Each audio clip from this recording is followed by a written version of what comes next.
भारतीय पासपोर्ट की रैंकिंग में भारी गिरावट, अफ्रीकी देशों से भी पिछड़ रहा है भारत। देश के लिए बड़ी चिंताजनक बात यह है कि भारत की पासपोर्ट रैंकिंग में भारी गिरावट आई है। नोमैड कैपिटलिस्ट के इंडेक्स के मुताबिक भारतीय पासपोर्ट की रैंकिंग नीचे गिरकर 148वें स्थान पर पहुंच गई है। 199 देशों में भारतीय पासपोर्ट का स्थान अब 148वें नंबर पर है। इस भारी गिरावट के कारण भारतीय पासपोर्ट की गिनती अब पूर्वी अफ्रीका के छोटे देश कोमोरोस के साथ होती है। पिछले साल 147 रैंकिंग के साथ भारतीय पासपोर्ट का शुमार अफ्रीकी देश मोजाम्बिक के साथ होता था। मोदी के सत्ता में आने से पहले यानी कि साल 2014 में भारतीय पासपोर्ट की रैंकिंग 76 थी, जो 10 सालों में लगातार गिरकर 148वें स्थान पर पहुंच गई है। ये देश के लिए एक बहुत बड़ी शर्मनाक बात है। अब आप जानना चाहेंगे कि पासपोर्ट की रैंकिंग गिरने से क्या फर्क पड़ता है, तो सुनिए। पासपोर्ट की रैंकिंग के गिरने से आपको वीजा मिलने में दिक्कत आएगी। पासपोर्ट की रैंकिंग गिरने से आपको यात्रा के लिए ज्यादा खर्च करना पड़ेगा। पासपोर्ट की रैंकिंग गिरने से आपको थर्ड क्लास का यात्री समझा जाएगा। पासपोर्ट की रैंकिंग गिरने से आपको कड़ी जांच पड़ताल से गुजरना होगा और कई बार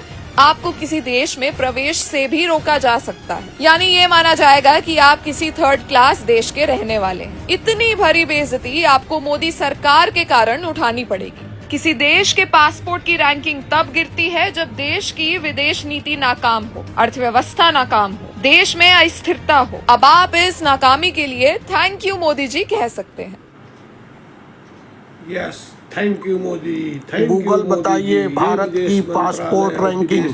फॉरेन पॉलिसी है, देखिए आगे।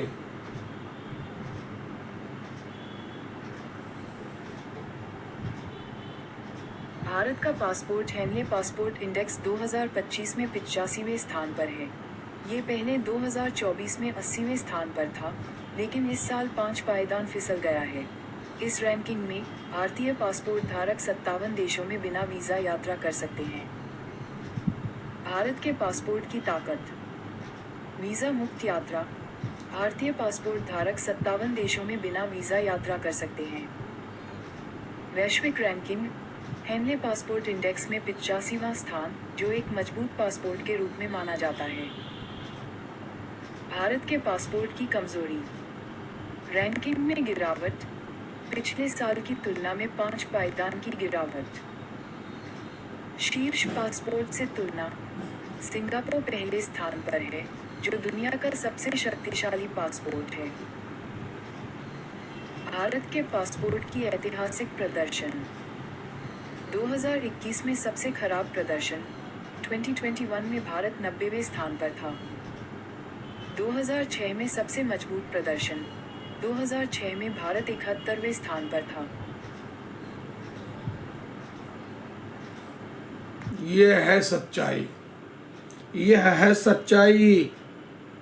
भारतीय पासपोर्ट की पोजीशन क्या है, देश की अर्थव्यवस्था क्या है।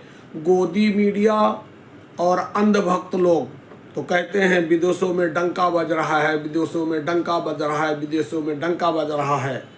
यह है देश के पासपोर्ट की पोजीशन, और देश के रुपए की पोजीशन भी बहुत ख़राब है। $1 इस वक्त 85 रुपीज़ करीब हो गया है। 85 रुपीज़ हिंदुस्तानी देंगे तो एक अमेरिकन डॉलर मिलेगा। कभी 42 रुपीज़ था, 42 रुपये का $1 था। आज उसका डबल से भी ज़्यादा 85 रुपीज़ का $1 है। डॉलर की पोजीशन क्या है, पासपोर्ट की पोजीशन क्या है, भाईचारा हिंदू मुस्लिम सिख ईसाई आपस में हम सब भाई भाई भाईचारा की पोजीशन क्या है देश में। हर मस्जिद के नीचे मंदिर ढूंढ रहे हैं, ये नहीं होता। देखिए सैलानी गए बेचारे घूमने को पहलगाम में, कोई सिक्योरिटी नहीं, कोई उनका अरेंजमेंट नहीं। कहाँ से आ गए वो शैतान हरा मुद्दहर आतंकवादी। लेकिन कुछ भी रिस्पॉन्सिबिलिटी लेना नहीं है। गोदी मीडिया और भक्त लोग हर मस्जिद के नीचे मंदिर ढूंढ रहे हैं, चाहे रोजगार रहे ना रहे। सोना 1 लाख के पार, क्रूड ऑयल का रेट सबसे डाउन है, फिर भी पब्लिक को कोई फ़ायदा नहीं। क्रूड ऑयल जिससे तेल पेट्रोल डीजल बनता है, वो सबसे निचले दर्जे पर है। गार्मन $56 पर बैरल है। जब $130 पर बैरल था, उसी का रेट था 100 रुपया लीटर करीब करीब। डीजल 1 लीटर का दाम 100 रुपये। जब कब था? क्रूड ऑयल का कीमत था $130, $130, और आज उसका तिहाई हो गया, $56 पर बैरल हो गया, फिर भी पब्लिक को रिलीफ नहीं। ये है हिंदुस्तान की पब्लिक और ये है हिंदुस्तान की गवर्नमेंट। थोड़ा सा मुझे क्लिपिंग मिल गया था, जो फैक्ट था वो मैंने बता दिया। बाकी तो सारे लोग अपने आप में बड़े होशियार हैं सबके सब, तो उसमें कोई दिक्कत ही नहीं। हर आदमी अपने आप को धन्ना रोतानी बनता रहता है, कहता है विदेशों में मोदी जी का, इंडिया का तो डंका बजता है, डंका बजता है। हाँ, डंका बजेगा, डंका बजेगा, क्योंकि पूरी दुनिया में सबसे ज़्यादा इस वक्त जनसंख्या वाला देश हमारा भारत बन चुका है। हम टॉप 1 पे आ चुके हैं। तो हमारे पास अल्लाह का शुक्र है, कुछ कमी नहीं है। हमारे पास मैन पावर है, मिसाइल पावर है, मेंटल पावर है, मनी पावर है, मिसाइल पावर है, सब पावर है।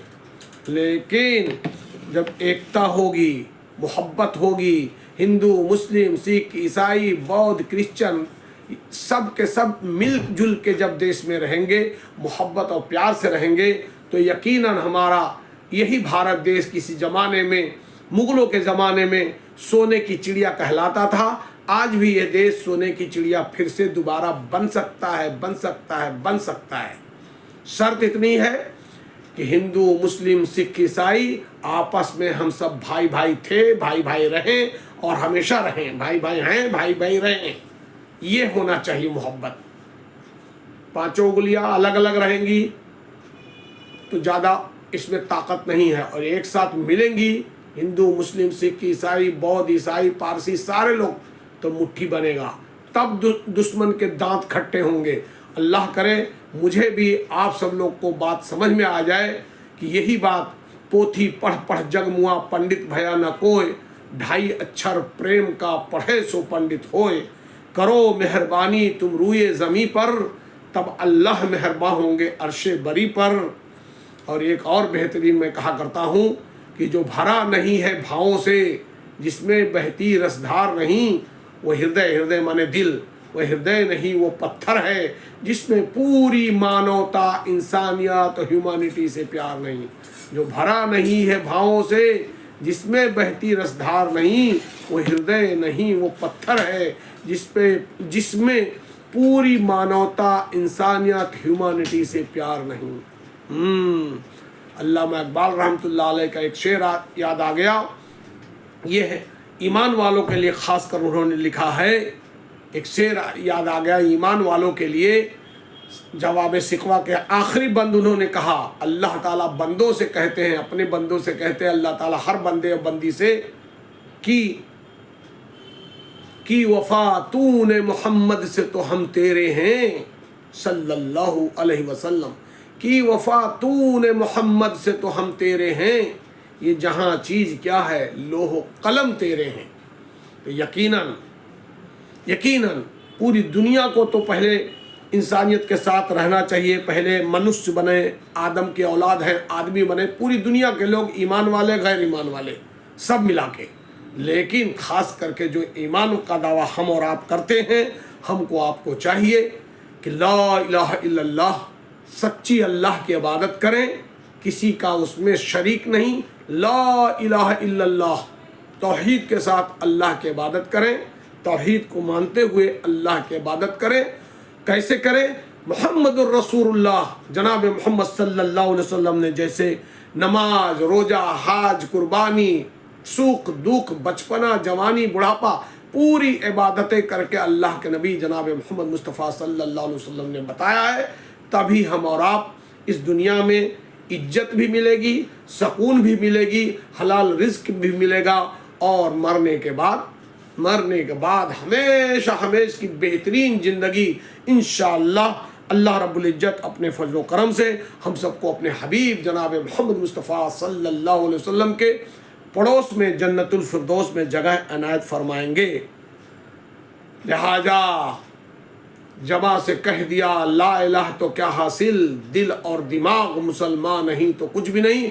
अल्लाह से दुआ है अल्लाह ताला मुझे भी, आप हजरात को, सारे भाई बहन, बेटा बेटी, मुझे भी आप हजरात को अल्लाह ताला सिरात मुस्तकीम पे चलने वाला बनाए, और कुरान और हदीस के मुताबिक अपनी ज़िंदगी गुजारने वाला बनाए।